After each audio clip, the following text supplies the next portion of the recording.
60 Minutes Overtime. This is a pretty big hole. I have seen 150 people walk through it in less than a minute. You're kidding. Yeah, sometimes the drivers on the other side go, run, run, run, and then everybody just scurries through and they get caught on the concertina wire.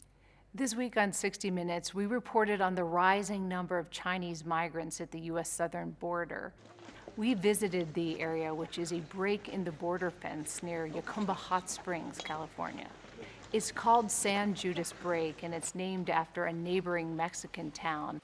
Many of the Chinese migrants will end up asking for political asylum.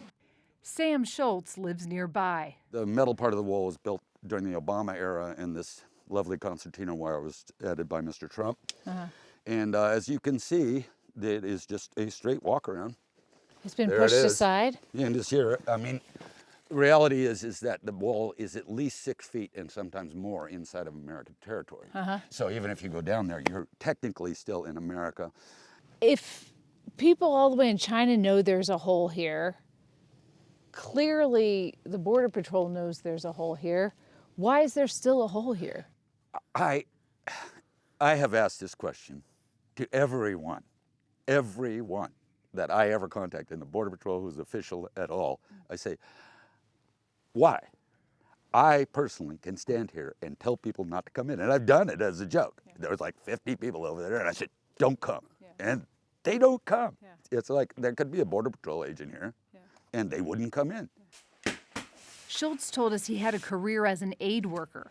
As a Quaker, he said he feels an obligation to help these migrants by offering food and clothing as they wait to surrender to U.S. Border Patrol. What do they tell you about how they got here from China?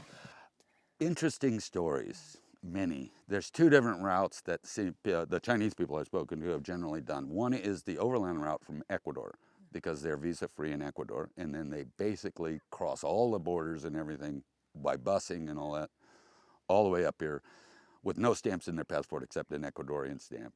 But then I would say about 30 or 40% of the people here are flying directly into Tijuana. Usually they have paid for a package tour in Cancun, because they will go to Cancun, fly from there to Mexico City, then usually in a roundabout route to get to Tijuana, spend the night in Tijuana. Next day they ride out here. Most people that do that have paid all-inclusive amounts, according to what I understand, up to $15,000. Whoa. The Chinese migrants usually spend a couple of days in U.S. Customs and Border Protection custody in a center like this where everyone gets a background check.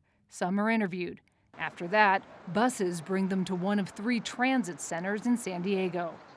Volunteers then direct migrants to other destinations around the U.S. Everybody seems to have a cell phone. Right, yeah, everybody does have a cell phone. Yeah. I mean, I don't think you could make it through this journey without a cell phone. Kathy Lembo is the president of South Bay Community Services. San Diego County paid $6 million to set up this migrant center. More than 600 people a day have come through. What do they need when they get here?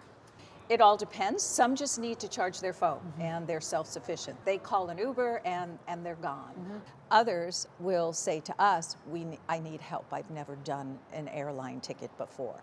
I have this much money for my airline ticket. And so we help them get an airline ticket and also help them contact their sponsor. Who's paying for the bus ticket? Who's paying for So the airline? counties of San Diego funded this center. So those are the funds that are utilized. If someone needs assistance with airfare, we're real judicious about doing that. A lot of the migrants have their own money, but they have cash and they have pesos and other forms of money. So we have to take the cash, and then what we do is we put it on our organization's charge card. This is a money exchange happening here as well. We've become a money exchange, For people who say, you know, we are making this way too easy, and places like this are enabling them to continue to come because they get the message that, hey, the U.S. is open, they'll help you get where you want to be. Yeah. What do you say to that? Border Patrol was dropping them off at our what's called our transit stations, which are trolley stations. They were just dropping these people off, 800-900 people a day. So you can imagine the impact on those communities. So they need help from us arranging onward travel for them. So what we're doing is we're having a place that has no effect on any community. We're self-contained here so that people can move on to the next phase of their journey. Only 0.5% of the people who've come here since October 11th have stayed in San Diego. Many of the Chinese migrants head to San Francisco or New York City, where they will wait for their asylum court hearings, often waiting for years. Do you think they're going to keep coming? Oh, come on. They're flying into the airport right now. I had somebody there in Tijuana airport 3 nights ago. He was stuck there waiting for a flight.